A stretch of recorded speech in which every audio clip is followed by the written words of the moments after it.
I want to talk a little bit about what success actually means for a blogger. Now, this is an item that can generate some debate, and in fact, what brought it up to mind for me was actually a question that Deborah, she's the community director for the New Media Expo, actually brought up on her personal Facebook profile. And she started off by basically saying that I've been thinking a lot about some successful bloggers I know lately.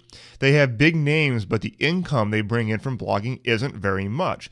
Many of them talk about how successful they are, but they have to seek out sponsors to go to conferences or sometimes just to pay for web hosting.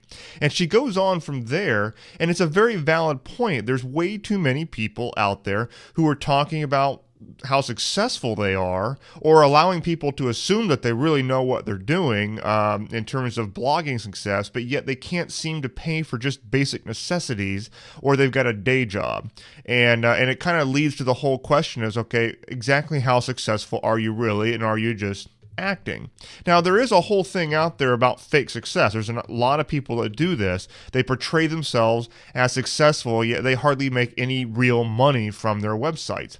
And these kind of people, they tend to be more like social media butterflies, but they're really broke. I mean, they've got lots of Twitter followers. They might get a number of comments. They're quite out there and in everybody's faces on the social media scene. So people think that they're a big deal. And that's one of the big things about this, is that often people from the outside will look at people like that and they will assume, just because they're so prevalent on the internet, that they're automatically successful. And that's not necessarily the case. Maybe they're just really good at being loud and saying lots of things. It doesn't necessarily mean that it's leading to anything that actually has an impact on their real life. So don't necessarily jump to those conclusions. And you also have people who they come off as successful, but yet in real life, they're an employee, because they literally are just being paid to write posts for somebody else or something like that. So yes, they're technically making money as a blogger, but essentially they're an employee.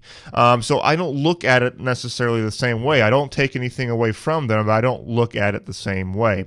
Now, there are a lot of BS metrics that a lot of bloggers look at. They tend to look at the wrong things. They look at vanity metrics and they're thinking, okay, this is what's important. So they'll really overly concern themselves with things like how many comments they get, how many Twitter followers they have, or how many Facebook fans they've got. And these are vanity metrics. They might make you feel warm and fuzzy. And if your main goal is just to become famous and that kind of thing, then knock yourself out. But here's the truth about it.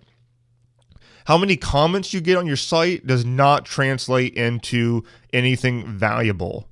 And I can tell you from personal experience that if you go to my tech site right now at pcmech.com and you look at the average comment count on a post, it looks pretty low. And that's because the tech audience doesn't really comment a whole lot. They tend to be used to a one-way flow of content. But that site makes pretty decent coin. So it's just proof right there that the number of comments does not equal anything that actually translates into real world success. It's just a vanity metric. And same with the number of Twitter followers. I mean, people can go out there and employ all kinds of various tactics to get thousands and thousands of Twitter followers, but it doesn't mean anything. They could be using a bot to go collect those things. They could be hiring somebody on Fiverr to go rack up a bunch of Facebook fans for them. So it really doesn't matter how many of these vanity metrics they've got and how great they look. It doesn't mean that they're actually successful. Now, when it comes to real important metrics that are important in the real scheme of things, I think it comes down to number of email list subscribers and sales. These are probably the two most important metrics that you can look at in your business. And as far as I'm concerned, if we're talking about true success for a blogger, these are the two big things. And I don't have any exact statistics in front of me right now, but if you look at the average blogger out there and how big their email list is, it's really low. I mean, there's a lot of bloggers out there that aren't even collecting emails. So I bet you that the average is pretty close to zero. So how successful are they really? How much leverage have they really built? Not a hell of a lot. And when it comes to sales, it's just not that big of a deal. The average income of a blogger is extremely, extremely low. Most people make zero at it.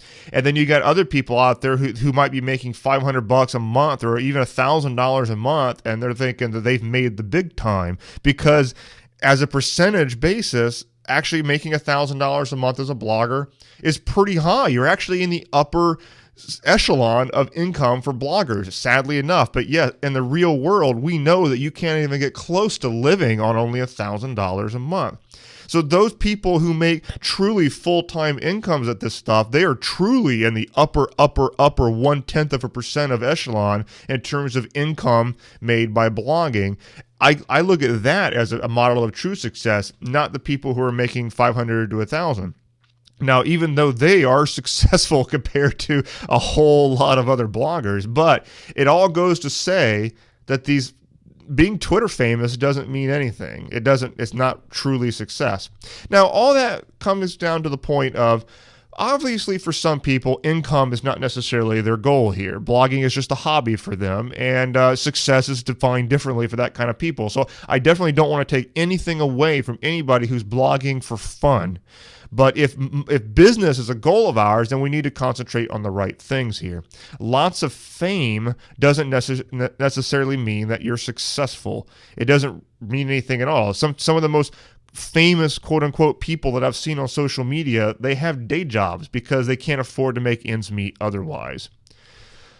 Now, when it comes to real business, this is what truly makes success. Most bloggers do not run businesses. They run blogs. And that's really what it comes down to. A blog is not a business is not a blog. In order to really make money, you've got to run a business. What does a business do? A business creates success by creating products and providing services. And a business is what is going to create real success and allow bloggers to make real money. So if you are not putting effort into creating products to sell and providing services to people and basically running a real business and using the blog as a marketing vehicle for it, I don't see how you're ever going to find that true success.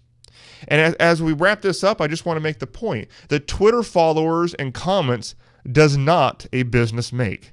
You cannot get those things and concentrate on those types of metrics and think that you're creating a business for yourself. You're not. All you're doing is creating a lot of talking back and forth. You're not providing anything of value to the world, and you're not getting paid for it. So at the end of the day, we need to keep those things in perspective. And if you want true success as a blogger, concentrate on creating products to sell and providing services to people who need them.